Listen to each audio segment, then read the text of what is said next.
আসসালামু আলাইকুম প্রিয় ফেসবুক বন্ধুরা। দেখেন, মানুষের জীবনের সুখ শান্তি লক্ষ টাকা দিয়ে কেনা যায় না। তো আজকে একটি নতুন ব্লগ নিয়ে চলে আসলাম আপনাদের মাঝে।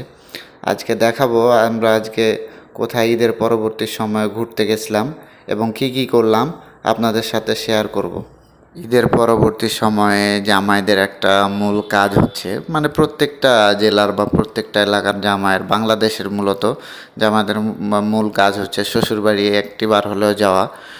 কর্মব্যস্ত জীবনে কোথাও ঘুরতে যাওয়া হয় না, তবে ঈদের ছুটিতে শ্বশুরবাড়ি একবার যাওয়াই পড়ে, কারণ বছরান্তে একবার না গেলে কেমন দেখায়। তো আজকে আপনাদের সামনে যে ব্লগটি দেখাবো সেটি হচ্ছে আমি আমার শ্বশুরবাড়ি তানোর উপজেলা একটি পার্কে আমার স্ত্রী সন্তান নিয়ে ঘুরতে গিয়েছিলাম। সেই পার্কে আমরা কি কি করলাম এবং আমাদের সাথে কি ঘটলো আপনাদের সকলকে ভিডিওর মাধ্যমে দেখার চেষ্টা করব। আমরা মূলত যে পার্কটিতে ঘুরতে গেছিলাম এটি তানোর উপজেলার একমাত্র পার্ক, যেটির নাম হচ্ছে নাইস গার্ডেন পার্ক। এখানে ঢোকার জন্য একটি টিকিটের প্রয়োজন এবং আমরা 25 টাকা দিয়ে 2টি টিকিট কিনেছিলাম এবং আমার সন্তানকে নিয়ে আমরা একটু হালকা বিনোদন করার চেষ্টা করেছিলাম। তো আপনারা দেখতেই পাচ্ছেন, আমরা পার্কে ঢোকার পর আমার ছেলে খুব দৌড়াদৌড়ি করছে এবং সে খুবই খুশি এবং চারপাশের পরিবেশ দেখে খুবই আনন্দিত হয়েছে।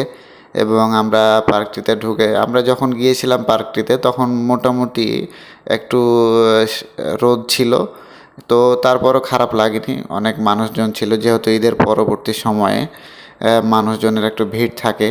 পার্কে ঢোকার পর আমরা তেমন কিছু দেখতে পাইনি, হালকা পাতলা ছোট্ট বাচ্চাদের খেলার রাইড এগুলাই। আর এমনি ছোট বাচ্চাদের জন্য একটি আদর্শ পার্ক, অসুবিধা নেই, খুবই ভালো লেগেছে। এখানে একটি ছোট লেক আছে, লেকের জলধারা আছে, এই লেকের জলধারা আমাদেরকে অনেক ভালো লেগেছে। এবং পাশাপাশি ছোটদের রাইডস, বিভিন্ন খেলাধুলার রাইডস, তারপর কিছু পশু পাখি এগুলো রয়েছে আমরা দেখলাম। এবং আমার সন্তান, বিশেষ করে আমাদের বাবুর জন্যই যাওয়া, সে মূলত মজা পেয়েছে, এতেই আমরা অনেক বেশি আনন্দিত। আসলে দেখেন, জীবনে বেঁচে থাকতে হলে অনেক টাকার প্রয়োজন নেই, আসলে মনের সুখ শান্তিটাই বড় কিছু। পরিবারকে নিয়ে ঘুরতে গেলে একটা মানসিক প্রশান্তি। আমি জীবনে দুইটা জিনিস করে অনেক মজা পাই এবং শান্তি পাই। একটি হলো দান খায়রাত করে, কাউকে যদি নিঃস্বার্থভাবে দান করি এবং আমার পরিবারকে সময় দিয়ে পরিবারের সাথে একটুখানি আনন্দ ভাগাভাগি করতে পারি, সেটা আমাকে অনেক আনন্দিত করে। তো আমার ছেলেকে দেখতেই পাচ্ছেন, আমার ছেলে আসলে খুবই মাছ পাগল এবং মাছ দেখে বলছে আব্বু মাছ মাছ। আবার পুকুর দেখার পরে তো পুকুরে নেমে যেতেই গিয়েছিল, কিন্তু তার মা ধরে, মানে আমার ওয়াইফ